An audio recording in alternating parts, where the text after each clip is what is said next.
Hey guys, welcome back. Welcome back to the Life Be Life and podcast. I'm your host, Coach Emery Cannon, and today we have a very special guest. I have Dolores Harwick Haynes, and today she's here to talk about all things Dolores. We're going to talk about Third Eye Guidance Consulting. We're going to talk about embellishment, an anthology that I'm a part of called Moving Beyond Adversity. Wow, that's just a lot going on. And how before we get started, how can they get either your product, your services, or the book? Absolutely. So let's start with the book. The book will actually be launching this fall, so be on the lookout for that. That's coming up closer to October, November-ish timeframe. The Third Eye Guidance Consulting piece, you can find me online at T as in Tom, E as in Edward, guidance.com. And also for Embellishments Adorned, you can find me on all social media platforms. So TikTok, Instagram, and Facebook. So, you have three amazing things going on right here in St. Louis, Missouri. And how did we get here? Oh my goodness. Well, it was a long time coming getting here. So many people may remember me as working in nonprofit for about 20 years now. I have worked amongst many organizations, working in leadership and doing a lot of things to help support the St. Louis City and County communities. But I decided this year that I wanted to step out full time into entrepreneurship. Yeah. And so I started to develop two different businesses. So I have, again, Third Eye Guidance Consulting, which is really helping organizations to lead with clarity, be able to make decisions that feel aligned with their mission, and to be able to generate more revenue and awareness about their mission. So I support many organizations on that. I also have Embellishments Adorned, which is much more of the creative side of things. So I did get my MBA, and one of my concentrations was around global fashion merchandising. Yes. So I've always had a love and a passion for the fashion industry, and I wanted to do something creative. So Embellishments Adorned is more so around those whimsical kind of statement pieces. I want people to have, whether it's a necklace, a fascinator, a hat, a purse, whatever it is, I want them to feel very confident, but I want them to feel like they are wearing wearable art.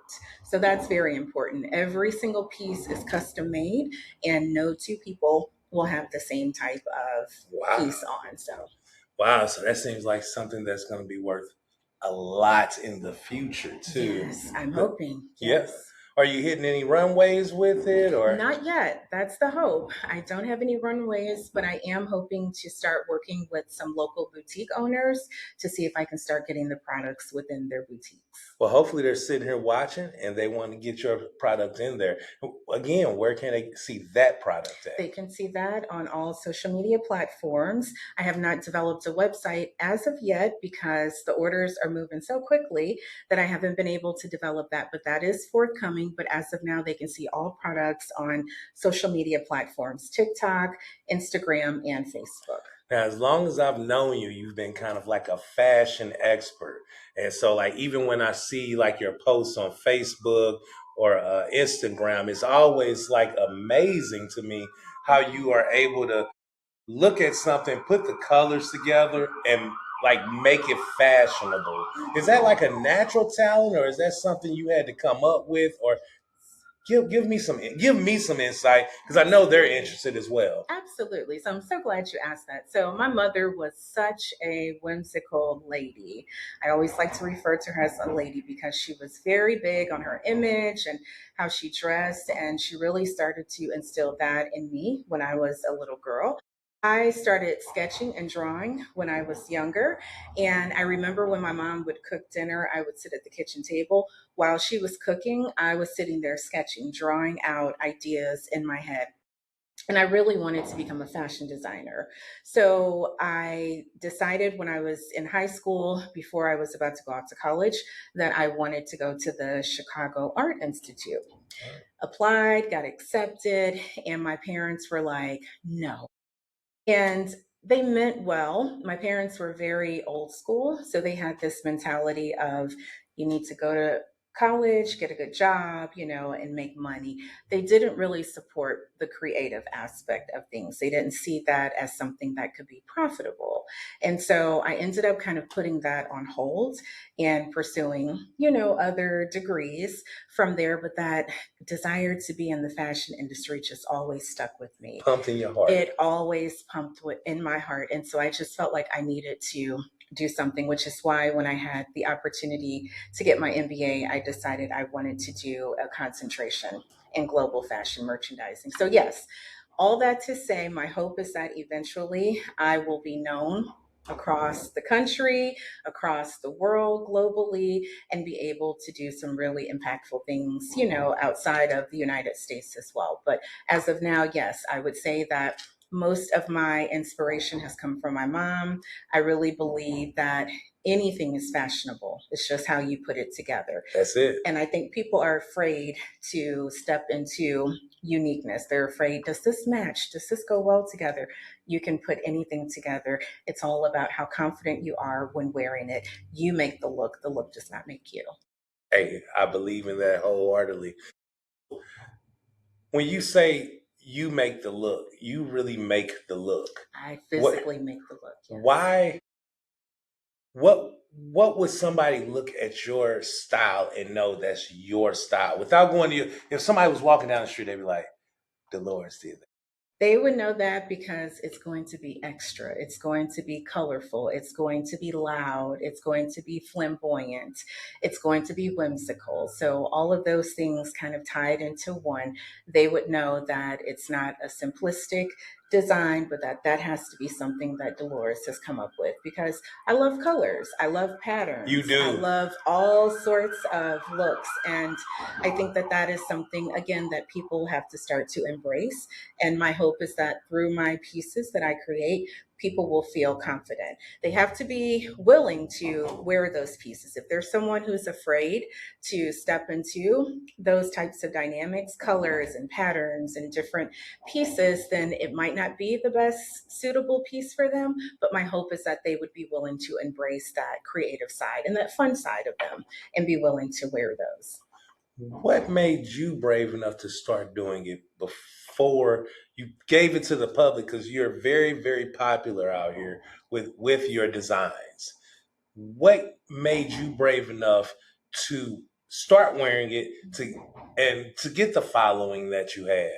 I think, again, it goes back to my mother. She was not afraid to wear different patterns and different things. And I think so many times, I have followed and studied different designers. One of my favorite designers growing up was Betsy Johnson, who is, very flamboyant and loves colors and patterns. And I think just watching her bravery over the years and seeing her being able to step out and wear things boldly just told me that you can wear whatever you want to wear. Mm-hmm. And so I think just having that mindset that when you step into a room, I always want to be unforgettable, but I also feel that sometimes you can do that without speaking a word. You can walk into a room, people can see something that you have on, or a way that you have your hair or anything related to your look, and they will remember you. You might not have had the opportunity to say anything to them, but they will remember your style. And I think style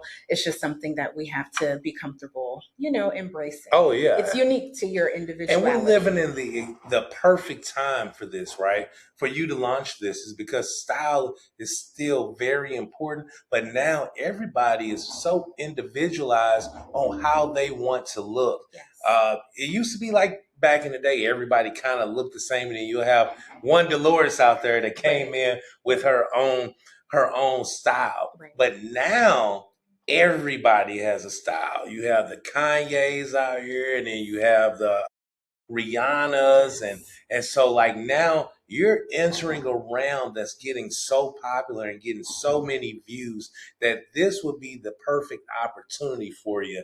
And I'm so happy that you are getting the opportunity and taking it while you can. Thank you. So you have a book that you're a part of. Yes. So have you already wrote your part? Or I have wrote my part. I what wrote did my you part. think?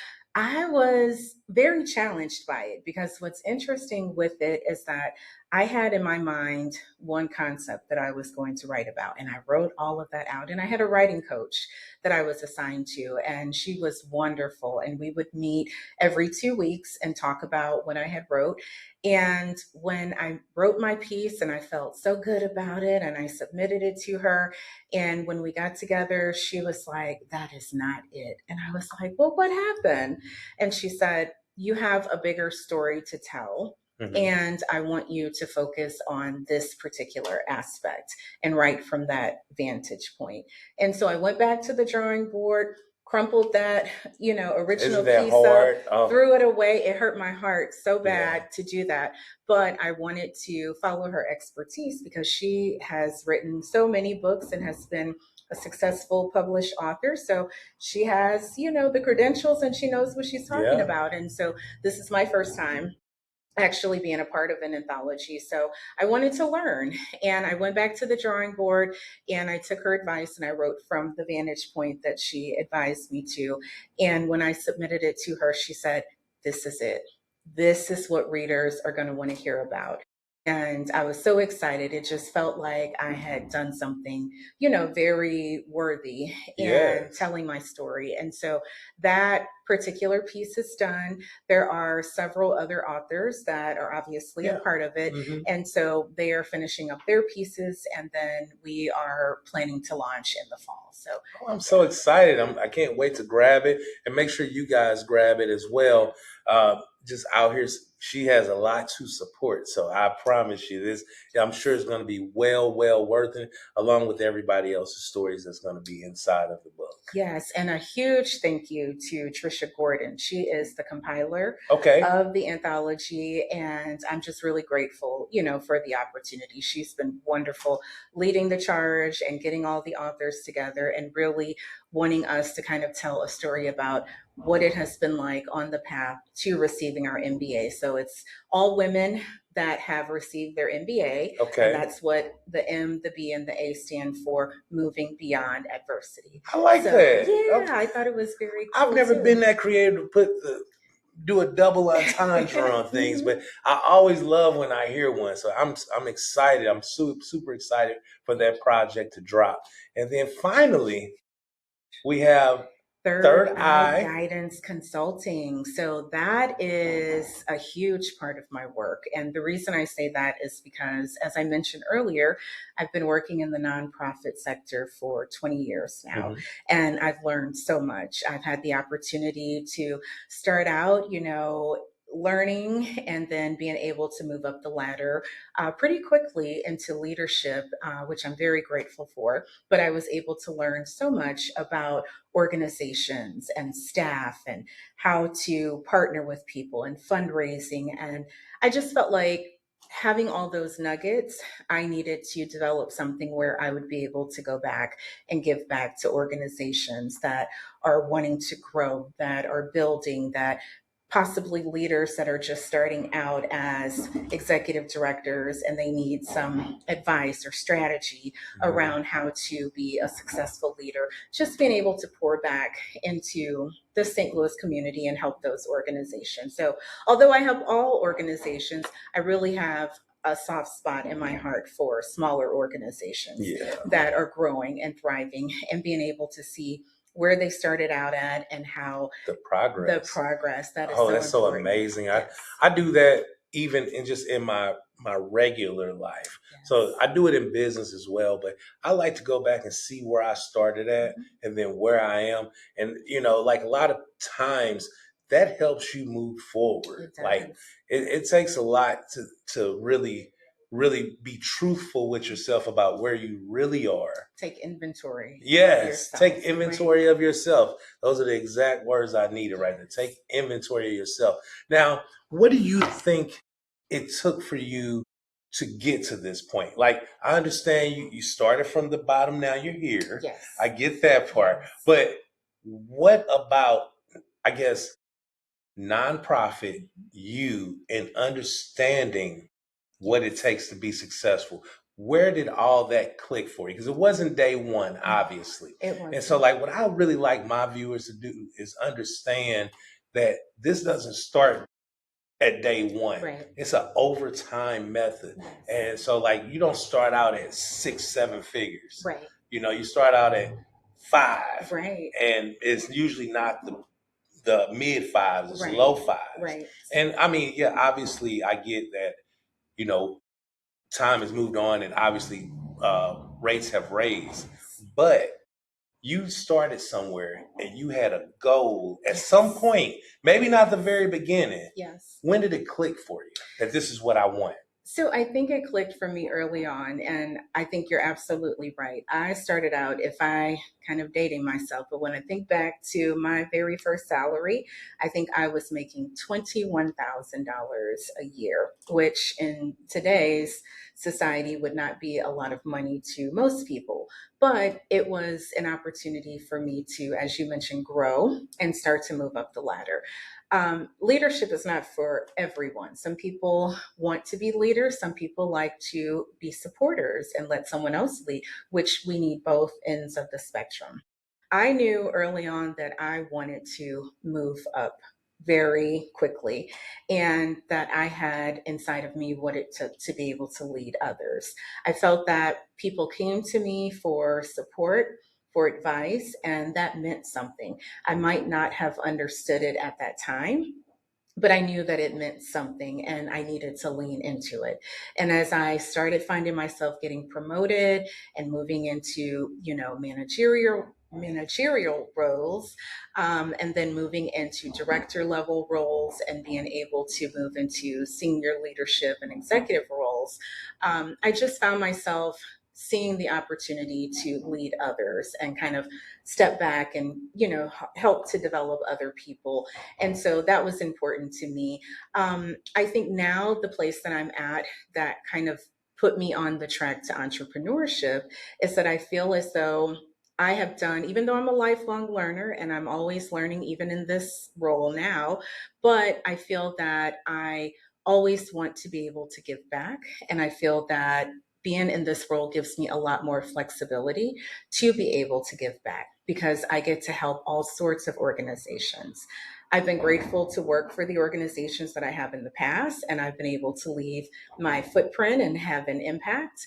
But I also feel that sometimes we can be limited in the work that we're doing, and I didn't want to be limited anymore. I wanted to have the flexibility to work and be able to support other organizations, and it just felt right. It felt, it was challenging initially to make that decision because entrepreneurship, as everyone knows, has its ebbs and flows, and you're not just going to start out making the same salaries and doing the same Yeah. thing that you did, when you were in You're a going to nine have to peaks five and valleys. position. Yes. And so going into business, because you've had a vast amount of information and watched other organizations, you already knew about the peaks and valleys. Absolutely. And you have already prepared yourself for those kind of sometimes trauma-led situations. Right. What can you tell maybe the listeners, one thing in your head that uh, why you're going to keep moving forward, even when there's a peak or even when there's a valley. Uh, what what would you tell a young listener that's looking up to you as maybe a leader or a role model? I think that I would tell them to keep pushing forward if they have the desire to lead. Again, take an inventory, as we talked about, deciding whether or not they have that desire to be a leader. And if that is the case, I would tell them that it's not going to be easy, but you want to keep going. Any position you get in, you are not going to know everything right off the bat. There's a growing process. And I feel like entrepreneurship is no different because every role that I've been in, I didn't step into that role day one knowing how to do that job. I had to do my own research. I had to lean into mentors. I had to learn and listen and be able to apply what I was being taught in order to move forward.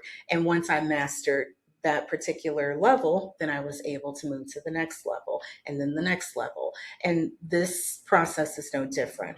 I didn't step into this entrepreneurship role knowing how to run a business. I'm learning something new about running a business every single day. But I feel as though as long as I continue to read, research, develop myself, lean into other people that have been successful entrepreneurs and that are doing business the right way, I can be able to be successful in this role as well. And so I would encourage them to not try and rush the process. Take it day by day. You're going to learn something new about yourself every day. You're going to learn something about your clients, your customers, whoever it is that you're servicing, something new about them every single day. And you've got to be open to receiving feedback. I'm very open to hearing from clients, hearing from customers on how I can better support them so that I can be a better supporter for new clients that are coming on board. So That's the best answer I've probably ever heard in my life. And the thing that you said that kind of stuck out to me is kind of what I preach probably 100 times a day is life learner, yes. but stay coachable, Yes. like because life is ever changing. Right. And when life is ever changing, we have to learn to adapt. Right. So in business, especially being a business owner now, you're going to have to adapt to when things change globally. And because that all goes down, even down to the state level and the city level. Yes. And so when things change, you're open to Yes. being adaptable. And then you also mentioned something very important. You have mentors. Yes. You have coaches. Yes. Because without those, how can you grow? You can't. Exactly. You can't teach yourself something you don't know. You have to be able to lean into others that have been on the path and the road that you have been on and be able to, like you mentioned, be coachable and be able and willing to learn from them. We can't teach ourselves what we don't know. Exactly. And even if it's someone that you think don't know, but if you see that they're successful, success breeds more success. It does. And you've proven that over and over throughout your career. Thank you. So we are very happy to have you here. Thank you. Again, I want you to tell everybody how to get to all of your services. Yes. And I know you don't know when the exact day of the book is going to drop, Yes. but we'll have you back on for the launch of that as well, because we want to make sure that we're out here supporting our community. Awesome. And I really appreciate you stopping by and talking to us today and helping the young people out there understand business just a little bit better. Again, is there one thing that you could tell the people that will help them through this next Monday, Tuesday, Wednesday, Thursday, Friday? What would be that message for them today? It sounds cliche, but be authentic to you. That is one of the most important things that you can do. Not try to be the next person, but be true to who you are, what your passions are, what you enjoy doing, the gifts that have been instilled within you, leaning into those because we all have a purpose. We all have a reason for being here. We were not just put here for nothing. We were here to be able to give back to the world and be able to give our gifts and our creativity to others. And so I think being authentic to who you are and staying true to that, that is the guiding light. That is the path. And if you stay on that path, you will be successful in anything that you do. That should be in a book too. Look, very, very well said. Guys, thanks for tuning in. This was such an amazing session. I know y'all gonna ask her to come back, and hopefully we can book her again. She's gonna be super busy, 3 different things going on, and we wish you well on all of that. Thank you so much for coming out. I really appreciate you, and thank you guys for tuning in. Until next time, bye for now.